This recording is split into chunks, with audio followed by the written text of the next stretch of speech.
করছি ক্লাস 10-এর পরিবেশের জন্য ভাবনা চ্যাপ্টারটা। আজকে আমাদের ক্লাসে আমরা পড়ব গ্রিন হাউস এফেক্ট এবং গ্লোবাল ওয়ার্মিং।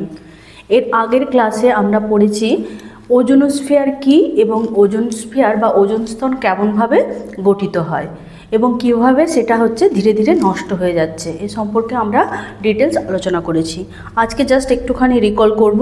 তোমরা যারা এখনও এই চ্যাপ্টারটা পড়োনি তারা ওই ভিডিওটা দেখো, আগের ভিডিওটা দেখো, দিলে তোমাদের বুঝতে সুবিধে হবে। ঠিক আছে, আমি জাস্ট একটুখানি রিকল করে নিচ্ছি। আমরা জানি যে ভূপৃষ্ঠের উপরে কি থাকে, 0 থেকে কত কিলোমিটার অবধি, 16 কিলোমিটার পর্যন্ত থাকে ট্রপোস্ফিয়ার, আর তার উপরে 16 থেকে 45 কিলোমিটার পর্যন্ত থাকে স্ট্র্যাটোস্ফিয়ার। তো এই স্ট্র্যাটোস্ফিয়ারের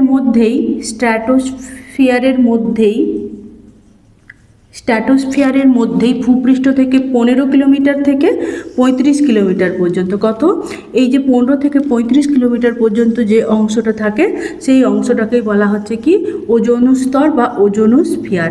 এখানে কি থাকে ওজোনোস্ফিয়ার বলা হয়।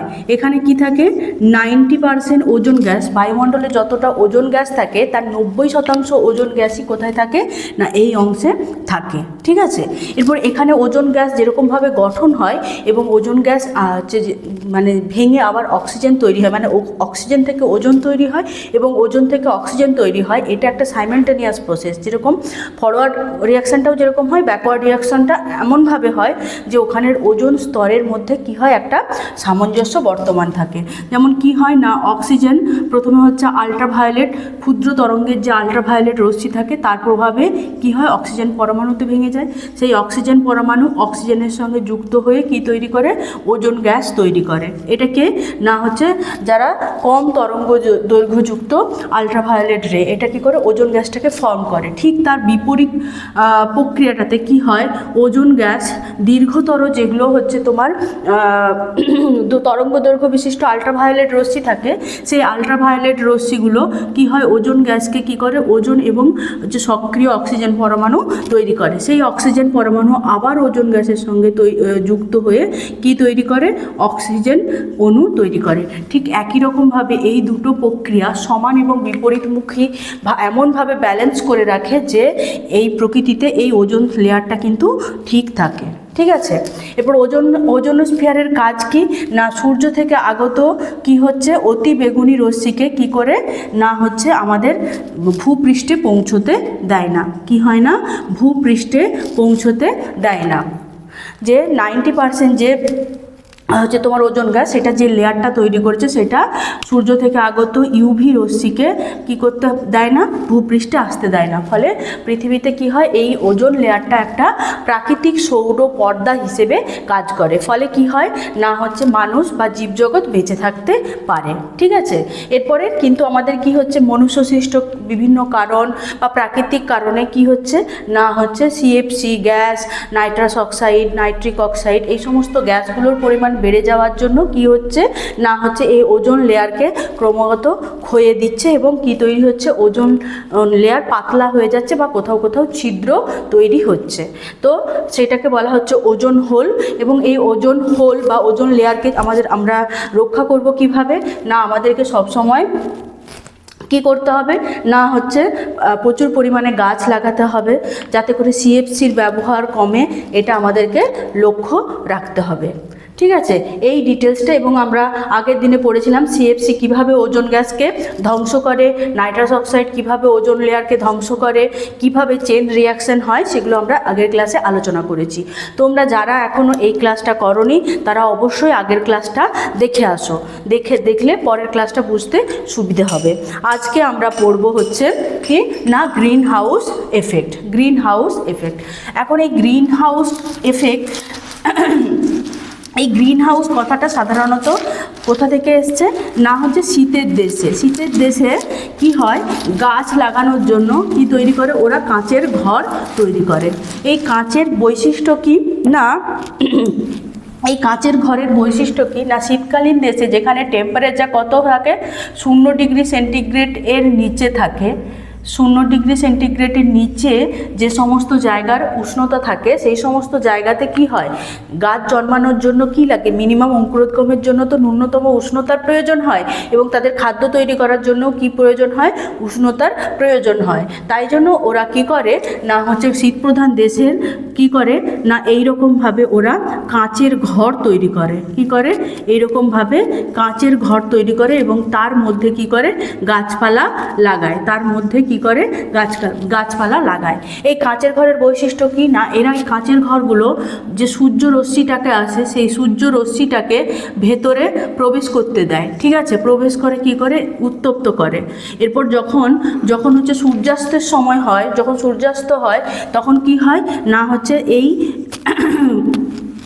ভেতরের যে গরম বায়ুটা সে কী করবে, তাপমাত্রাকে বিকিরণ করবে, কি করবে, তাপমাত্রাটাকে বিকিরিত করবে। সেই তাপমাত্রা বিকিরণের সময় কি হয় না এই কাঁচের যে ঘরটা সেইটা হচ্ছে কি করে না, তাপমাত্রাটাকে বাইরে যেতে দেয় না। এখানে দুটো জিনিস দেখতে পাওয়া যায় কি না, এখানে যে সূর্য থেকে যে তোমার রশ্মিগুলো আসে সেগুলো কম তরঙ্গ দৈর্ঘ্যযুক্ত রশ্মি, আর যখন সেটা ফিরে যায় তখন কি হয় তার তরঙ্গ দৈর্ঘ্য বেশি হয়ে যায়।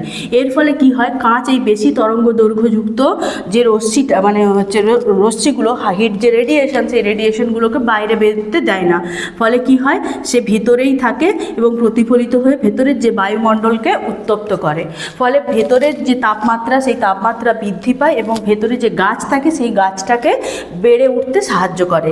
এটাই হচ্ছে গ্রিন হাউস। এরপর আমাদের এই পৃথিবীতে কেন গ্রিন হাউস এফেক্ট বা গ্রিন হাউস এই কথাটা এসছে না, আমরা যদি একদম সৃষ্টির যে আদি লগ্নে যাই, মানে একদম যখন পৃথিবী লক্ষ লক্ষ বছর আগে সৃষ্টি হয়েছিল তখন কি ছিল, হচ্ছে তোমার গোটা পৃথিবী কি ছিল, পুরো বরফ দ্বারা ঢাকা ছিল, কি ছিল, বরফ দ্বারা ঢাকা ছিল। এখন তারপরে হচ্ছে বিভিন্ন রকম পরিবর্তন হয়েছে, এর ফলে কি হয়েছে না বায়ুমণ্ডলের যে উপাদানগুলো আছে সেই উপাদানগুলোর মধ্যে বিশেষ করে কার্বন ডাই অক্সাইড, মিথেন, এগুলো কি করেছে, কার্বন ডাই অক্সাইড, মিথেন, হ্যাঁ, এগুলো জলীয় বাষ্প, এগুলো তোমার মিলে সূর্যকে এই পৃথিবীকে কি করেছে এই রকমভাবে গোল করে ঘিরে ধরেছে, ঠিক আছে। এরপরে কি করেছে এইরকমভাবে ঘিরে ধরে থাকে। এর ফলে কি হয়, ধরো সূর্য থেকে কি হচ্ছে না হচ্ছে সূর্য কিরণ আসছে, সূর্য থেকে কি আসছে, সূর্যের রেডিয়েশন আসছে, তাপ আসছে, সেই তাপটা কি করছে এসে পৃথিবীকে উত্তপ্ত করছে। ঠিক একই রকমভাবে কীরকমভাবে না যেগুলো আসছে সেগুলো কম তরঙ্গ দৈর্ঘ্যযুক্ত রশ্মি, কম তরঙ্গ দৈর্ঘ্যযুক্ত কি হচ্ছে রেডিয়েশন, ঠিক আছে। এগুলো হচ্ছে কি আসছে না এসে পৃথিবী পৃষ্ঠকে উত্তপ্ত করছে। এরপরে পৃথিবী যখন তাপটা বিকিরণ করছে, তখন কি করছে না হচ্ছে বেশি তরঙ্গ, এর হচ্ছে তরঙ্গ, এগুলো হচ্ছে কি হচ্ছে কম তরঙ্গের রেডিয়েশন। এরপর যখন এরা রেডিয়েট করছে তাপটা তখন কি হয়ে যাচ্ছে বেশি তরঙ্গের তোমার হচ্ছে তাপটা রেডিয়েশন করছে। এর ফলে কি হচ্ছে না যখন কার্বন ডাইঅক্সাইড, মিথেন এগুলো কি করছে এই বেশি তরঙ্গের যে হচ্ছে তোমার রেডিয়েশনটাকে সেই রেডিয়েশনটাকে কি করছে না সম্পূর্ণ বাইরে যেতে দিচ্ছে না, কিছুটা কি হচ্ছে এইরকমভাবে প্রতিফলিত হয়ে পুনরায় কি হচ্ছে না ভূপৃষ্ঠে ফিরে আসছে। এর ফলে এই ভূপৃষ্ঠের মধ্যে যে বায়ুমণ্ডল থাকছে সেই বায়ুমণ্ডলের টেম্পারেচার উত্তরোত্তর বৃদ্ধি পাচ্ছে। ঠিক এই কারণে পৃথিবী যখন সৃষ্টি হয়েছিল তখন পৃথিবীর টেম্পারেচার কত ছিল, মাইনাসের নিচে ছিল, সারা পৃথিবী কী ছিল, হিমশীতল ছিল। তারপরে টেম্পারেচার বাড়তে যখন গড় টেম্পারেচার 15 ডিগ্রি সেন্টিগ্রেড হলো তখন কি হলো, মানুষ তথা সমস্ত জীবকুল এখানে স্বাধীনভাবে বসবাস করতে শুরু করলো। এইটাই হচ্ছে গ্রিন হাউস। এই জন্য ওই হাউসের সঙ্গে এই যে লেয়ারটা তৈরি হচ্ছে এই লেয়ারটা পৃথিবীর উষ্ণতা বৃদ্ধিতে সাহায্য করছে, ঠিক আছে। এটা হচ্ছে নর্মাল গ্রিন হাউস, একেই গ্রিন হাউস বলা হচ্ছে। কিন্তু এখন কি হচ্ছে বর্তমানে আমরা যত সভ্যতার অগ্রগতি হচ্ছে, যত শিল্প বিপ্লব হচ্ছে, তত কি হচ্ছে না ভূপৃষ্ঠে যে হচ্ছে দূষণের পরিমাণ বেড়ে যাচ্ছে। কি হচ্ছে? ভূপৃষ্ঠে দূষণের পরিমাণ বেড়ে যাচ্ছে। দূষণের পরিমাণ বেড়ে যাওয়ার জন্য বাতাসে কি হচ্ছে? কার্বন ডাই অক্সাইডের পরিমাণ বেড়ে যাচ্ছে। কারণ আমরা দেখো গাছ কেটে ফেলছি, বিভিন্ন রকম কলকারখানা প্রচুর পরিমাণে হচ্ছে বাড়ছে, হ্যাঁ, এবং সেই তুলনায় কিন্তু গাছ নেই।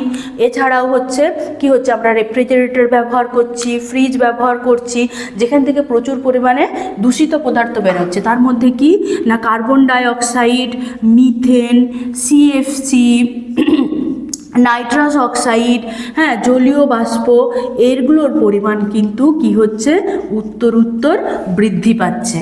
বৃদ্ধি পাওয়ার জন্য কি হচ্ছে না হচ্ছে পৃথিবীর এই যে উষ্ণতা, এই যে দীর্ঘতর তরঙ্গ দৈর্ঘ্যযুক্ত যে রশ্মিগুলোকে, সেগুলোকে হচ্ছে মহাশূন্যে ফেরত দিতে যেয়ে না দিয়ে সেগুলো কী করছে? তার ম্যাক্সিমামটাই পৃথিবীর এই বায়ুমণ্ডলের মধ্যে রেখে দিচ্ছে। ফলে পৃথিবীর উষ্ণতা কি হচ্ছে? দিনকে দিন বৃদ্ধি পেয়ে যাচ্ছে। বায়ুমণ্ডলকে কি করছে? উত্তরোত্তর বৃদ্ধি করে দিচ্ছে। এই ঘটনাটাকেই বলা হচ্ছে কি গ্রিন হাউস এফেক্ট। তাহলে গ্রিন হাউস এফেক্ট কাকে বলবো না ভূপৃষ্ঠকে ঘিরে যে ওজোন, এখানে আরেকটা গ্যাস লেখো, তাহলে ভূপৃষ্ঠকে ঘিরে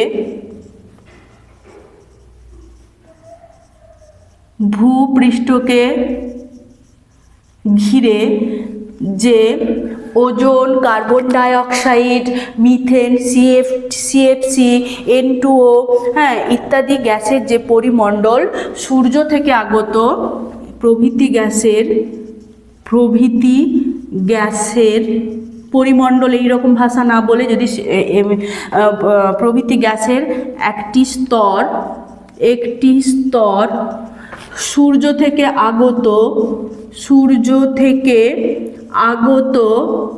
কি হচ্ছে? কম তরঙ্গ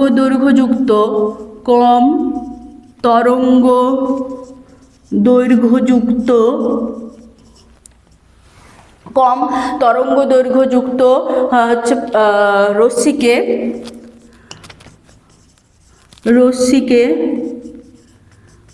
পৃথিবীতে আসতে দেয়, কিন্তু পৃথিবী থেকে বেশি তরঙ্গ দৈর্ঘ্যযুক্ত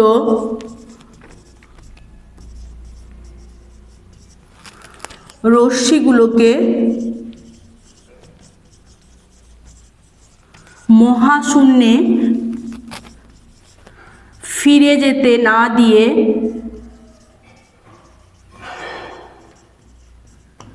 দিয়ে বায়ুমণ্ডলের মধ্যে কি করে? বায়ুমণ্ডলের মধ্যেই এর উষ্ণতা বৃদ্ধি করতে থাকে। এই ঘটনাকেই বলা হয় কি হয়? Green house effect. ঠিক আছে, এটাকেই বলা হচ্ছে কি গ্রিন হাউস এফেক্ট। তাহলে ভূপৃষ্ঠকে ঘিরে যে ozone, carbon dioxide, methane, CFC, nitrous oxide, জলীয় বাষ্প প্রভৃতি গ্যাসের একটা স্তর সূর্য থেকে আগত কম তরঙ্গ দৈর্ঘ্যযুক্ত রশ্মিকে পৃথিবীতে আসতে দেয়, কিন্তু পৃথিবী থেকে বেশি তরঙ্গযুক্ত রশ্মিগুলোকে শূন্যে আর ফিরে যেতে না দিয়ে কি করছে? বায়ুমণ্ডলের উষ্ণতাকে হচ্ছে উত্তরোত্তর বৃদ্ধি করছে। সেই যে ঘটনাটাকেই বলা হচ্ছে কি গ্রিন হাউস এফেক্ট। সেই ঘটনাটাকেই বলা হচ্ছে কি গ্রিন হাউস এফেক্ট বা গ্রিন হাউস হচ্ছে তোমার প্রভাব, গ্রিন হাউস এফেক্ট বা গ্রিন হাউস প্রভাব। এরপরে আমরা দেখব যে এই যে গ্যাসগুলো, এই গ্যাসগুলো কতটা, তাদের শতকরা কত পরিমাণ পৃথিবীর মানে বায়ুমণ্ডলের উষ্ণতা বৃদ্ধি করছে, মানে কার শতকরা প্রভাব কতটা। ঠিক আছে, এখান থেকে কিন্তু গ্রিন হাউস এফেক্ট কাকে বলে এটা কিন্তু প্রশ্ন আসে। ঠিক আছে, এরপরে এই যে পার্সেন্টেজটা বলছি, এই পার্সেন্টেজ থেকেও অনেক সময় এমসিকিউ প্রশ্ন আসে। ঠিক আছে, তাহলে এই গ্যাসগুলো শতকরা প্রভাব কত না পৃথিবীকে উষ্ণ করার জন্য, পৃথিবীর বায়ুমণ্ডলকে উষ্ণ করার জন্য সব থেকে গ্রিনহাউস গ্যাসের সব থেকে বেশি হচ্ছে প্রভাব পড়ে কার্বন ডাইঅক্সাইড। কার্বন ডাইঅক্সাইড কি হচ্ছে না প্রায় 49% বায়ুমণ্ডলকে উষ্ণ মানে হচ্ছে উত্তপ্ত করার ভূমিকা পালন করে। কত? Carbon dioxide 49%। কার্বন ডাইঅক্সাইড কত ভূমিকা পালন করে? 49%। এরপরে আসছি হচ্ছে তোমার মিথেন। কি আসছি? Methane gas. মিথেন গ্যাস, মিথেনও কিন্তু কম যায় না। মিথেন কত না হচ্ছে 18%। 18% ভূমিকা পালন করে। যে বায়ুকে যে উত্তপ্ত হচ্ছে সেটাকে যদি আমরা 100% ধরি, তার 18%ই এই মিথেন গ্যাস কিন্তু ভূমিকা পালন করে। ঠিক আছে, এরপরে আসছি নাইট্রাস অক্সাইড। নাইট্রাস অক্সাইড হচ্ছে কত হচ্ছে তোমার পালন করে ভূমিকা না হচ্ছে 6%। কত পার্সেন্ট? 6%। আচ্ছা, সিএফসি। সিএফসি হচ্ছে কত? 14%। সিএফসি হচ্ছে 14%। এছাড়াও অন্যান্য গ্যাসের মধ্যে যেমন হচ্ছে ওজোন গ্যাস। ওজোন গ্যাস কত হয় না 8%। 8% তোমার হচ্ছে উষ্ণতা বৃদ্ধি করতে সাহায্য করে। জলীয় বাষ্প। জলীয় বাষ্প কত? 2%। জলীয় বাষ্প হচ্ছে কত? 2%। এছাড়াও হচ্ছে তোমার এইচএফসি এবং হচ্ছে তোমার পিএফসি এইগুলো হচ্ছে তোমার হচ্ছে কত পার্সেন্ট থাকে? 3% ভূমিকা পালন করে। তাহলে যদি আমি এইটাকে যদি অন্যান্য ক্ষেত্র ধরি, অন্যান্য গ্যাস সমূহ ধরি, তাহলে মোট 13% হচ্ছে কিন্তু এই জলীয় বাষ্প, মিথেন, এইচএফসি, পিএফসি এগুলো হচ্ছে তোমার ভূমিকা পালন করে। তাহলে যদি আমরা দেখি তাহলে সিংহভাগে কে ভূমিকা পালন করে না হচ্ছে তোমার কার্বন ডাইঅক্সাইড। তাহলে বিশ্ব উষ্ণায়ন বা হচ্ছে তোমার গ্রিনহাউস এফেক্টের জন্য দায়ী কোন গ্যাস সব থেকে বেশি না এই কার্বন ডাইঅক্সাইড। তাহলে কার্বন ডাইঅক্সাইড ছাড়া যেরকম আমরা বাঁচবো না বা গাছ খাদ্য তৈরি করতে পারবে না, তেমনি কার্বন ডাইঅক্সাইডের পরিমাণ যত বৃদ্ধি পাবে পৃথিবীর উষ্ণতা কি হবে? তত বৃদ্ধি পাবে। আচ্ছা, এখানে এই যে এইচএফসি এবং পিএফসি এই কথাগুলোর পুরো নাম হচ্ছে হাইড্রোফ্লুরোকার্বন। কি বলা হবে? HFC hydrofluorocarbon. কি বলা হবে? হাইড্রোফ্লুরোকার্বন। হাইড্রোফ্লুরোকার্বন। আর হচ্ছে পিএফসি। পিএফসি হচ্ছে কি না হচ্ছে তোমার পারফ্লুরোকার্বন। কি হবে না হচ্ছে পারফ্লুরোকার্বন। ফ্লুরোকার্বন। তাহলে গ্রিনহাউস যে এফেক্ট, এর সুফলও আছে কুফলও আছে। তাহলে সুফলটা কি? সুফলটা কিন্তু আমরা এতদিন নিয়েছি। কি করেছি? সুফলটা আমরা এর আগে নিয়েছি, তাই জন্যই কিন্তু জীবজগৎ বেঁচে থাকতে পারছে। জীবজগৎ বেঁচে থাকতে পারছে। ঠিক আছে। আচ্ছা, তাহলে এই গ্লোবাল ওয়ার্মিংয়ের সঙ্গে এই গ্রিনহাউস এফেক্টের সঙ্গে যে কথাটা জড়িত সেটা হচ্ছে গ্লোবাল ওয়ার্মিং। গ্লোবাল ওয়ার্মিং কি? ভীষণ ভীষণ ভীষণ ইম্পর্ট্যান্ট একটা প্রশ্ন, মাধ্যমিকে প্রায় আসে, মাধ্যমিক কেন অন্যান্য ক্লাসেও এই হচ্ছে তোমার প্রশ্নটা আসে। গ্লোবাল ওয়ার্মিং কি? তাহলে গ্লোবাল ওয়ার্মিং কি?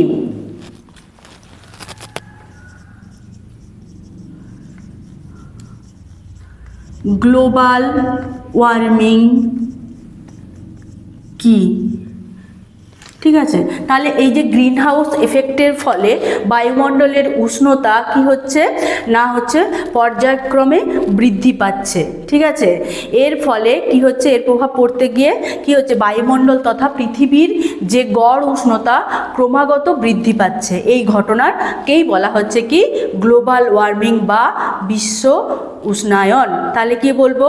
মানব জাতির বিভিন্ন কার্যকলাপের জন্য, তাহলে গ্লোবাল ওয়ার্মিং কাকে বলবো না মানব জাতির বিভিন্ন কার্যকলাপের জন্য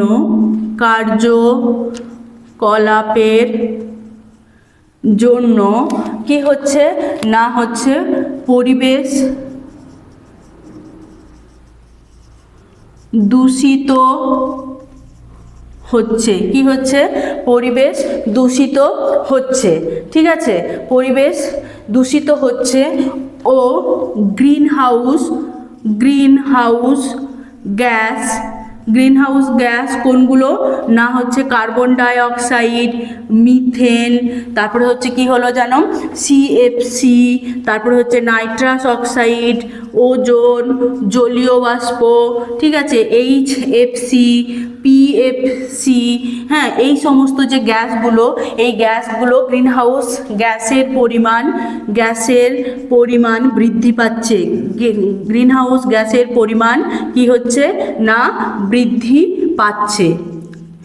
এর ফলে কি হচ্ছে যে তোমার পৃথিবীর বায়ুমণ্ডল তথা পৃথিবীর বায়ুমণ্ডলের সঙ্গে পৃথিবীর গড় উষ্ণতা ক্রমাগত বৃদ্ধি পাচ্ছে, ঠিক আছে। এই ঘটনাকেই বলা হয় গ্লোবাল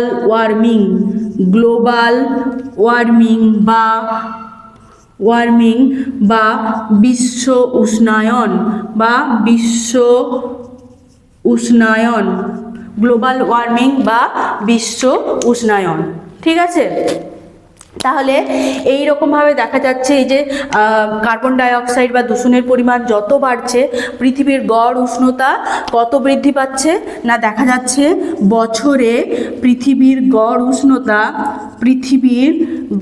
উষ্ণতা প্রায় কত না 0.05 ডিগ্রি বৃদ্ধি পাচ্ছে। কত পাচ্ছে না পৃথিবীর গড় উষ্ণতা 0.05 ডিগ্রি প্রায় প্রতি বছর বৃদ্ধি পাচ্ছে, ঠিক আছে।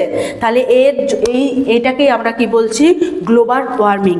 আমি একটু ব্যাকে যাচ্ছি। এই যে আমরা বললাম যে গ্রিনহাউস গ্যাসগুলোর মধ্যে কার্বন ডাই অক্সাইড, মিথেন, হচ্ছে তোমার CFC, nitrous oxide, ozone, hydrogen, মানে জলীয় বাষ্প, এইচএফসি, পিএফসি, এই সমস্ত যে তোমার হচ্ছে গ্রিনহাউস গ্যাসগুলো আছে, সেই গ্রিনহাউস গ্যাসগুলোর মধ্যে কি হচ্ছে প্রশ্ন হয় তোমাদের একটি জৈব গ্রিনহাউস গ্যাসের নাম বলো।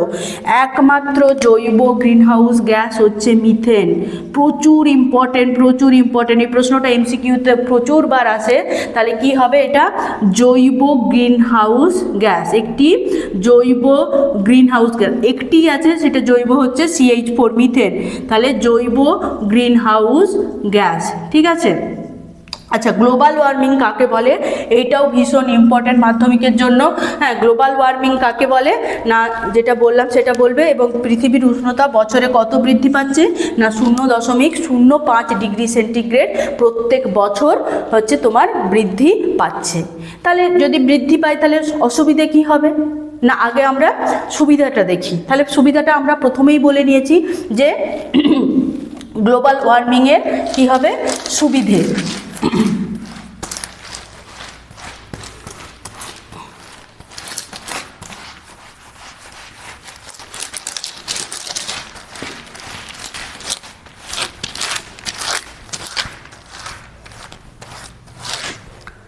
গ্লোবাল ওয়ার্মিংয়ের কি হচ্ছে সুবিধা। গ্লোবাল ওয়ার্মিংয়ের সুবিধা কি না একমাত্র সুবিধা যে আজকের পৃথিবীতে যে প্রাণের অস্তিত্ব আমরা দেখতে পাচ্ছি সেটা কেবলমাত্র গ্লোবাল ওয়ার্মিংয়ের জন্যই।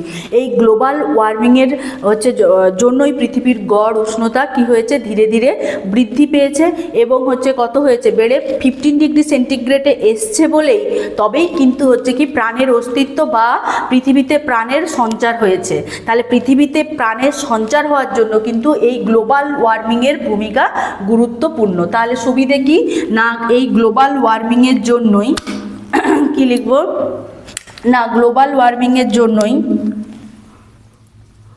তাহলে গ্লোবাল ওয়ার্মিংয়ের কারণেই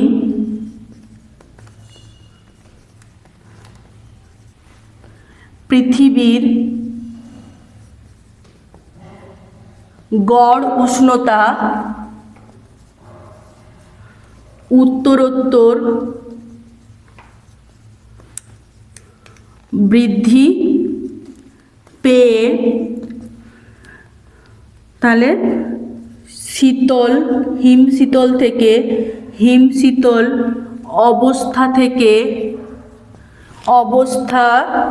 হিমশীতল অবস্থা থেকে কত হয়েছে 15 ডিগ্রি সেন্টিগ্রেড উষ্ণতা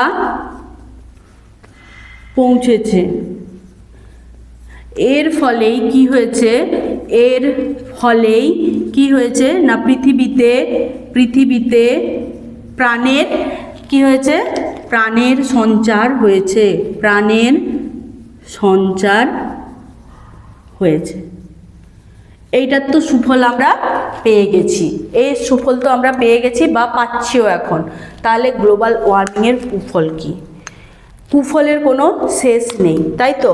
গ্লোবাল ওয়ার্মিংয়ের কুফলের কোনো শেষ নেই। কি কুফল? 1 নম্বর গ্লোবাল ওয়ার্মিংয়ের কুফল কি না, গ্লোবাল ওয়ার্মিংয়ের ফলে কি হচ্ছে না, 2050 সাল নাগাদ কি হচ্ছে, গ্লোবাল ওয়ার্মিংয়ের ফলে কি হচ্ছে, পৃথিবীর উষ্ণতা, বায়ুমণ্ডলের যে উষ্ণতা, ধরো আমাদের এখানে মোটামুটি গ্রীষ্মকালে টেম্পারেচার থাকে 35, 38 এইরকম, শীতকালে টেম্পারেচার থাকে 10, 12 এইরকম, ঠিক আছে? তাহলে আমরা যদি আবার শীতের দেশে যেখানে ধরো দার্জিলিংয়ে নর্মাল টেম্পারেচার থাকে, গ্রীষ্মকালে থাকে 15, 17 এইরকম, এখন হয়তো 1, 2 কখনো বা 0-র নিচে, ঠিক আছে? এরকম আমরা উত্তর গোলার্ধ বা দক্ষিণ গোলার্ধে যখন যাই তখন দেখবে বিভিন্ন তার আবহাওয়ার পরিপ্রেক্ষিতে টেম্পারেচারের বিভিন্ন তোমার পার্থক্য হয়, এবং সবের গড় করলে দেখা যায় যে পৃথিবীর গড় উষ্ণতা কত থাকা উচিত, 15 ডিগ্রি সেন্টিগ্রেড থাকা উচিত, ঠিক আছে? কিন্তু পৃথিবীর উষ্ণতা আমরা কি দেখলাম, প্রত্যেক বছরই বৃদ্ধি পাচ্ছে 0.05 ডিগ্রি সেন্টিগ্রেড, প্রত্যেক বছরই এই টেম্পারেচারটা বৃদ্ধি পাচ্ছে। এবং এই যে তোমার বিংশ শতাব্দীতে যত সভ্যতার অগ্রগতি হচ্ছে, শিল্পের অগ্রগতি হচ্ছে, বড় বড় শহর নগর গড়ে উঠছে, বা তোমার যদি বলো শিল্প বিপ্লব, যদি আমি বলি শিল্প বিপ্লবের জবে থেকে সৃষ্টি হয়েছে, এই গ্লোবাল ওয়ার্মিংয়ের পরিমাণ ততই বৃদ্ধি পাচ্ছে। এবং যে হারে আমরা পরিবেশ দূষণ করছি, যদি এই রকমভাবেই চলতে থাকে তাহলে কি হবে না, 2050 সালের মধ্যে পৃথিবীর গড় উষ্ণতা কত হবে না, 3 ডিগ্রি সেন্টিগ্রেড থেকে 4 ডিগ্রি সেন্টিগ্রেড বৃদ্ধি পাবে, ঠিক আছে? কত বৃদ্ধি পাবে, তোমার 3 থেকে 4 ডিগ্রি সেন্টিগ্রেড বৃদ্ধি পাবে 2050 সালের মধ্যে। এখন আমরা কততে আছি, 2026-এ আছি, মাত্র আর 25 ইয়ার্সের মধ্যে পৃথিবীর যে গড় উষ্ণতা আর 15 ডিগ্রি সেন্টিগ্রেড থাকবে না, কত হয়ে যাবে, 15 ডিগ্রি সেন্টিগ্রেড থেকে প্রায় 17 ডিগ্রি সেন্টিগ্রেড থেকে কত হয়ে যাবে, 19 ডিগ্রি সেন্টিগ্রেড। এইটা কিন্তু আমাদের জীবকুলের জন্য একটা ওয়ার্নিং। কি ওয়ার্নিং? তাহলে এখান থেকে প্রশ্ন হতে পারে 2050 সালের মধ্যে পৃথিবীর গড় উষ্ণতা কত বৃদ্ধি পাবে। দেখবে কোনো বইয়ে থাকবে 3 থেকে 4 ডিগ্রি, কোনো বইয়ে থাকবে 2 ডিগ্রি থেকে 4 ডিগ্রি, ঠিক আছে? দুটোই ঠিক কিন্তু, হ্যাঁ, এগুলো বই ভেদে বিভিন্ন রকম রিসার্চের ভিত্তিতে বিভিন্ন জায়গায় এই টেম্পারেচারের একটু আধটু ফ্র্যাকশনও থাকতে পারে, ডোন্ট মাইন্ড, ঠিক আছে? তাহলে মোটামুটি ভ্যালুটা দেখবে 2 থেকে 4-এর মধ্যে থাকবে, 2 থেকে 4 ডিগ্রি বৃদ্ধি পাবে। এই 2 থেকে 4 ডিগ্রি তোমাদের মনে হচ্ছে যে খুবই কম, কিন্তু বাস্তবিকই ক্ষেত্রে দেখা যায় যদি এইটার উষ্ণতা 2 থেকে 4 ডিগ্রি বৃদ্ধি পায়, ধরো এখনই আমরা শুনি কি যে সুমেরু প্রদেশে এই হিমবাহ গলে গেছে, ওই সুমেরু প্রদেশের এত অংশ হিমবাহ গলে গেছে, তাহলে 4 ডিগ্রি যদি সেন্টিগ্রেড উষ্ণতা বৃদ্ধি পেয়ে যায় তাহলে কি হবে না, পৃথিবীর কি হয়ে যাবে, ম্যাক্সিমাম হিমবাহই গলে যাবে। কি হবে, পৃথিবীর ম্যাক্সিমাম হিমবাহ গলে যাবে, ঠিক আছে? তাহলে হিমবাহ যদি গলে যায় তাহলে কি হবে না, যে দ্বিতীয় নম্বর কি হবে, তাহলে সমস্ত হিমবাহ গলতে থাকবে, হিমবাহ যদি গলতে থাকে তাহলে কি হবে, 3 নম্বর, হিমবাহ যদি গলতে থাকে তাহলে সমুদ্র তীরবর্তী যে সমস্ত অঞ্চল, তাহলে সমুদ্রের জলতল বৃদ্ধি পাবে, সেই হিমবাহের বরফ গললে কোথায় আসবে, সেটা সমুদ্রে আপতিত হবে বা সমুদ্রে আসবে, তাহলে সমুদ্রের জলতল কি হবে, বৃদ্ধি পাবে। তাহলে হিমবাহের জল এই হিমবাহের যে জল বা হিমবাহের বরফ গলা জল সমুদ্রের হচ্ছে তোমার সমুদ্রের তল কত না হচ্ছে 6 থেকে 7 ফিট বাড়িয়ে দেবে। ঠিক আছে, ফলে সমুদ্র তীরবর্তী যে সমস্ত অঞ্চলগুলো আছে, সমুদ্র তীরবর্তী শহরগুলি কোনগুলো, যেমন হচ্ছে আমাদের যদি ভারতবর্ষের বা এশিয়া মহাদেশের মধ্যে দেখি তাহলে কি দেখব, এশিয়া মহাদেশের মধ্যে আমরা যদি দেখি তাহলে তোমার আছে কলকাতা, ঠিক আছে, মুম্বাই বা মলদ্বীপ, হ্যাঁ, এই সমস্ত অঞ্চলগুলো কি হয়ে যাবে, জলের তলায় চলে যাবে। কি হবে, জলের তলায় চলে যাবে। ঠিক আছে, তাহলে কি হবে না হচ্ছে পৃথিবীর গড় উষ্ণতা পরপর দেখো, পৃথিবীর গড় উষ্ণতা বৃদ্ধি পাবে, হিমবাহ গলতে থাকবে, হিমবাহ হচ্ছে যদি গলতে থাকে তাহলে সমুদ্রের জলতল 6 থেকে 8 ফিট বৃদ্ধি পাবে, ফলে সমুদ্রের তীরবর্তী 6 থেকে 8 ফিট মানে বুঝতে পারছো, আমি 5 ফিট, 6 ফিট, 7 ফিট, 8 ফিট যদি বৃদ্ধি পায়, জলের স্তর এতটা বৃদ্ধি পেলে তাহলে সমুদ্র তীরবর্তী অনেক শহর কিন্তু কি হয়ে যাবে, হচ্ছে তোমার জলের তলায় চলে যাবে। ঠিক আছে, আচ্ছা, জলের তলায় চলে যাবে, এটা তো একটা হবেই। 4 নম্বর হচ্ছে এই উষ্ণতা সহ্য করতে না পেরে কত 44% স্তন্যপায়ী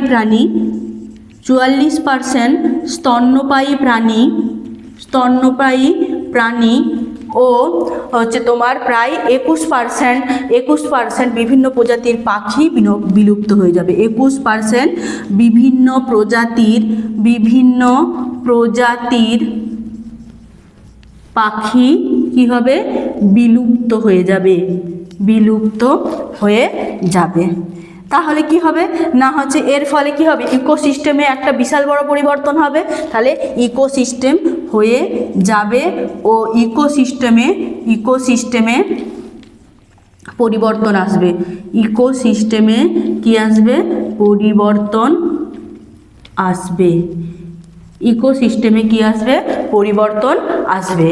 তাহলে বোঝো কি হচ্ছে ঘটনাটা। ঠিক আছে, এরপরে এই গ্লোবাল ওয়ার্মিং বেড়ে গেলে বিভিন্ন যে ঝড়গুলো হয়, টর্নেডো, তারপরে হচ্ছে তোমার সাইক্লোন, এগুলোরও কিন্তু গতি বৃদ্ধি পাবে। তাহলে প্রকৃতি আরও ধ্বংসাত্মক হয়ে উঠবে, মানে মানুষের বেঁচে থাকা বা জীবের বেঁচে থাকাটা কি হয়ে যাবে, ভীষণ হচ্ছে তোমার সঙ্গীন হয়ে উঠবে বা কষ্টদায়ক হয়ে উঠবে। তাহলে কি হবে না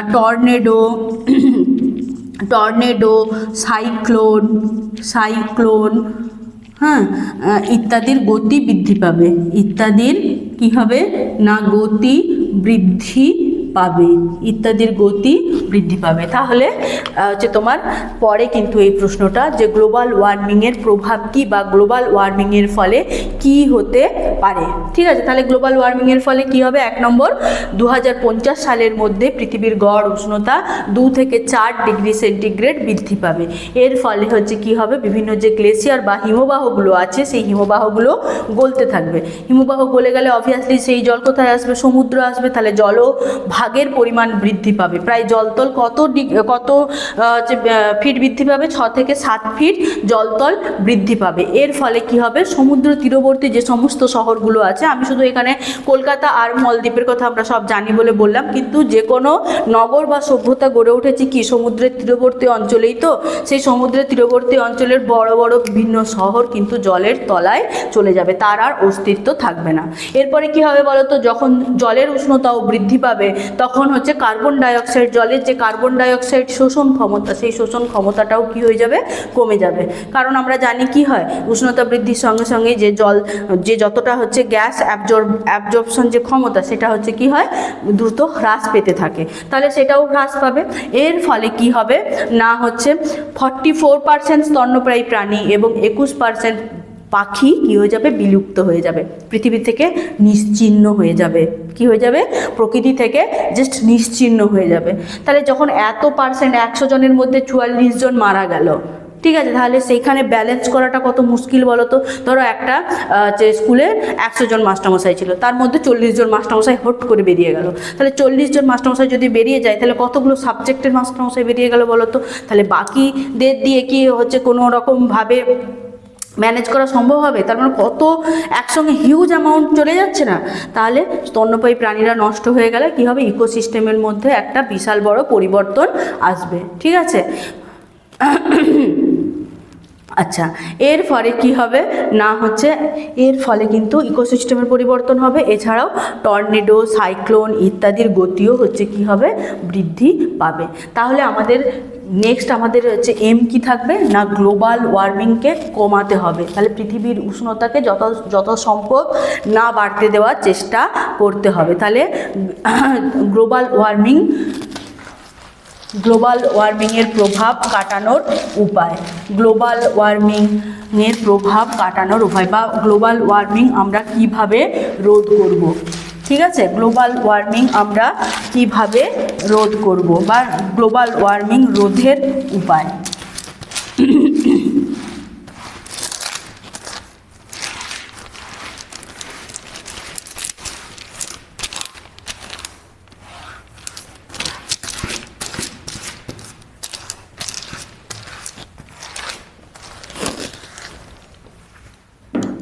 তাহলে গ্লোবাল ওয়ার্মিং রোধের উপায়,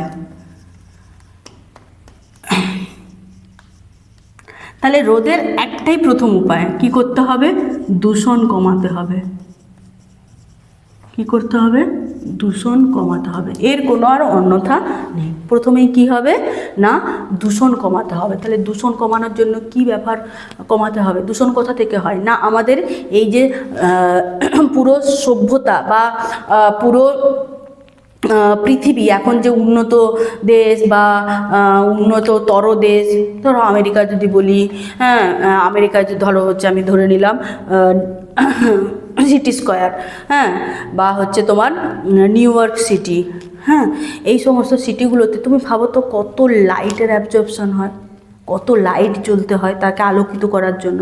তাহলে পার ডে কত ফুয়েল কনজাম্পশন হয় বলো। এই ফুয়েলগুলো বা এই শক্তির উৎসগুলো, এই কারেন্ট, এই সমস্ত শক্তির উৎস আসছে কোথা থেকে, শক্তির উৎস আসছে কোথা থেকে না, একটাই, জীবাশ্ম জ্বালানি। আমাদের এখন ধরো আমরা জলবিদ্যুৎ উৎপন্ন করব বা স্থলবিদ্যুৎ উৎপন্ন, এই হচ্ছে তোমার তাপবিদ্যুৎ উৎপন্ন করব। জলবিদ্যুৎ উৎপন্ন করার জন্য কি লাগবে, জলকে বাষ্পে পরিণত করছি, বাষ্পে পরিণত করে তাপবিদ্যুতের ক্ষেত্রে কি হচ্ছে, কয়লা পোড়াচ্ছি, কয়লা পুড়িয়ে কি করছি, তাপ উৎপন্ন করছি, তাপে জলকে ফুটিয়ে বাষ্পে পরিণত করছি, তার থেকে টারবাইন ঘোরাচ্ছি। তাহলে মেন সোর্স কোথায় হচ্ছে, কয়লা। ঠিক আছে, কয়লা, জলবিদ্যুৎ কতগুলো আছে, ম্যাক্সিমাম সব তাপ বিদ্যুৎ কেন্দ্র। তাহলে সেই তাপ বিদ্যুৎ কেন্দ্র থেকে যখন আমরা তাপ হচ্ছে উৎপন্ন করছি, তাহলে কি কার ক্ষয় হচ্ছে, জীবাশ্ম জ্বালানির ক্ষয় হচ্ছে। আবার দেখো যখন হচ্ছে এই হলো বিদ্যুতের যে সোর্স বললাম, এছাড়াও দেখো পার ডে কত গাড়ি ঘোড়া বিমান এই সমস্ত চলাচল করছে। তুমি ভাবো এক একটা দেশের ট্রান্সপোর্টেশন বলে যে কিছুই থাকে না, তখন তাদের সবাইকে পার্সোনাল গাড়ি নিয়ে বের করতে হয়। তাহলে একজন যদি মানুষ একটা গাড়ি ব্যবহার করে, তাহলে কত পার ডে পেট্রোল কনজাম্পশন হচ্ছে বলো। তাহলে পেট্রোল কনজাম্পশন হচ্ছে, এটাও কি জীবাশ্ম জ্বালানি। তাহলে জীবাশ্ম জ্বালানি মানেই তার কম্পোজিশন কি থাকবে, কার্বন এবং হাইড্রোজেন, এবং একে যখনই পুরানো হবে তখন কি উৎপন্ন করবে, কার্বন ডাই অক্সাইড উৎপন্ন করবে। কার্বনের সঙ্গে অক্সিজেন যুক্ত হয়ে কি তৈরি করবে, কার্বন ডাই অক্সাইড উৎপন্ন করবে বা কার্বন মনোক্সাইড উৎপন্ন করবে। আবার সেই কার্বন মনোক্সাইড পরে জারিত হয়ে কার্বন ডাই অক্সাইড উৎপন্ন করবে। তাহলে জীবাশ্ম জ্বালানি ব্যবহার করা মানেই আমার কি হবে, কার্বন ডাই অক্সাইড উৎপন্ন হবে। ঠিক আছে, তাহলে এই কার্বন ডাই অক্সাইডের ব্যবহার যদি বা হচ্ছে পরিবেশে যদি মিশতে হচ্ছে না দিতে চাই, তাহলে কি হতে, দূষণ কমাতে হবে। তাহলে দূষণ কমাতে হলে প্রথমে কি হবে, জীবাশ্ম জ্বালানির ব্যবহার, জীবাশ্ম জ্বালানি, এটা নিয়ে আমরা এর পরের ক্লাসে আলোচনা করব। জীবাশ্ম জ্বালানির মধ্যে কি পড়ছে, কয়লা, পেট্রোলিয়াম,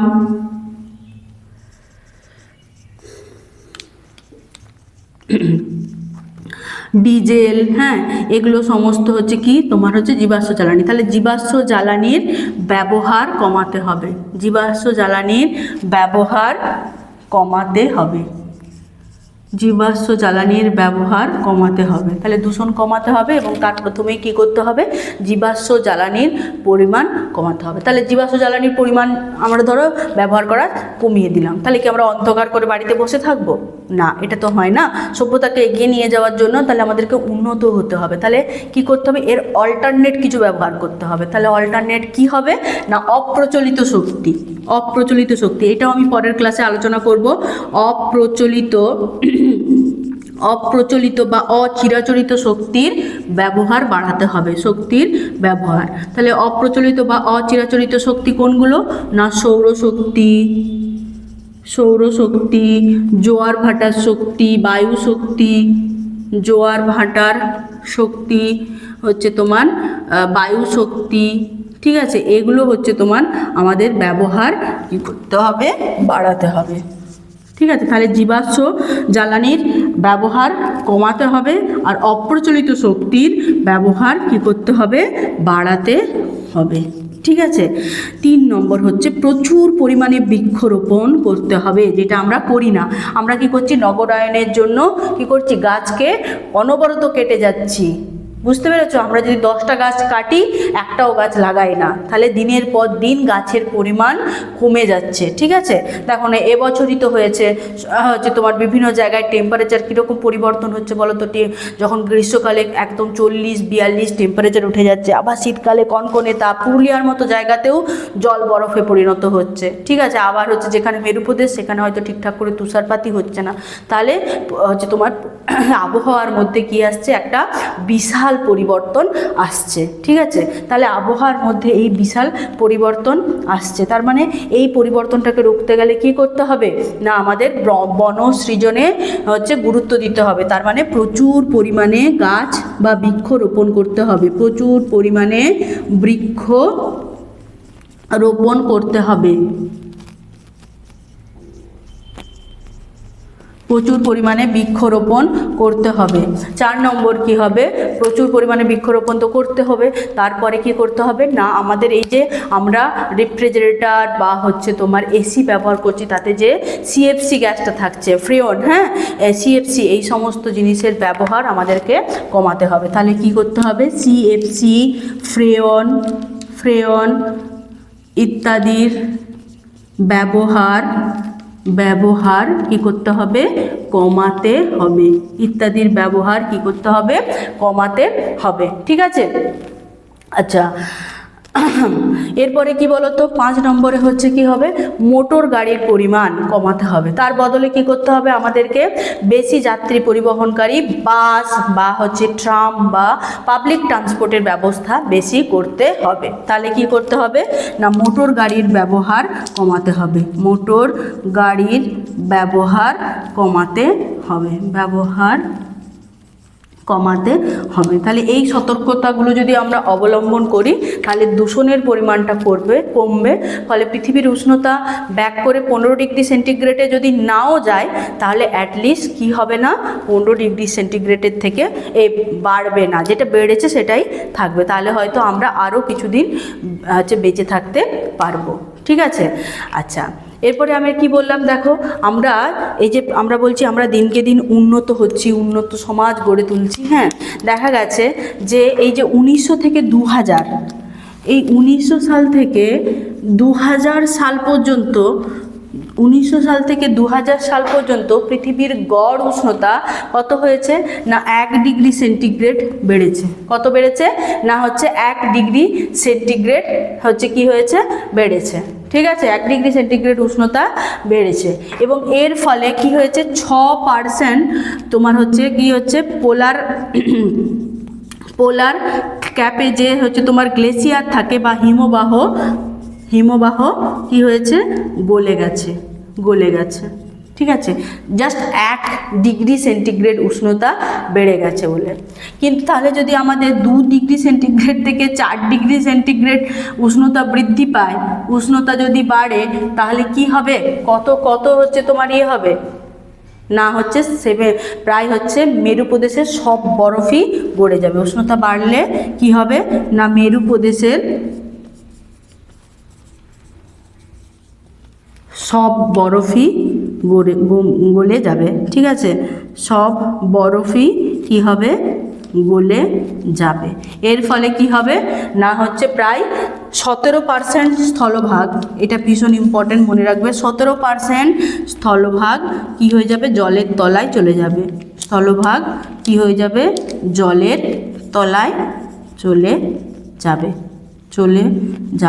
তাই আমাদেরকে কি করতে হবে, এখন থেকেই ভীষণ সতর্কভাবে থাকতে হবে বা সতর্কতা অবলম্বন করতে হবে, কারণ এর উপর নির্ভর করেই আমাদের কি হচ্ছে, বেঁচে থাকা বা না থাকাটা নির্ভর করছে, বা পৃথিবীতে ভবিষ্যতে প্রাণের অস্তিত্ব থাকবে কি থাকবে না সেটা নির্ভর করছে। তাহলে এই চ্যাপ্টার থেকে আমরা কি পড়ব না, গ্রিন হাউস এফেক্ট কি, গ্রিন হাউস গ্যাসগুলি কি কি, তাহলে একটি জৈব গ্রিন হাউস গ্যাসের নাম বলো, কোন হচ্ছে গ্রিন হাউস গ্যাসগুলির মধ্যে সবথেকে বায়ুমণ্ডলকে উষ্ণত করার ক্ষমতা কার, হ্যাঁ, শতকরা অনুপাতে হচ্ছে তোমার কে সবথেকে বেশি বায়ুমণ্ডলকে উত্তপ্ত করে, গ্লোবাল ওয়ার্মিংয়ের ফলে কি হতে পারে, গ্লোবাল ওয়ার্মিং কমানো হবে কিভাবে, গ্লোবাল ওয়ার্মিংয়ের ফলে কি হচ্ছে, আচ্ছা যে হারে দূষণ হচ্ছে পৃথিবীর উষ্ণতা 2050 সালের মধ্যে কত হতে পারে, এগুলো হচ্ছে সমস্ত এমসিকিউ বা এসএকিউ টাইপ প্রশ্ন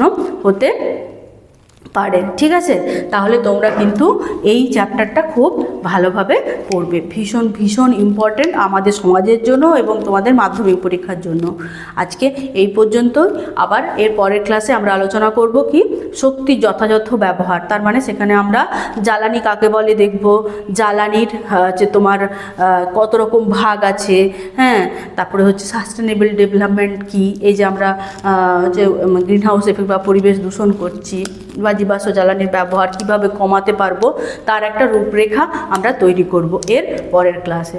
আজকে এই পর্যন্তই, তাই তোমরা যারা এর আগের ক্লাসটা করোনি আগের ক্লাসটা করে নাও, আর এই ক্লাসটা খুব ভালোভাবে করো, এর পরের ক্লাসে আবার দেখা হচ্ছে। ধন্যবাদ।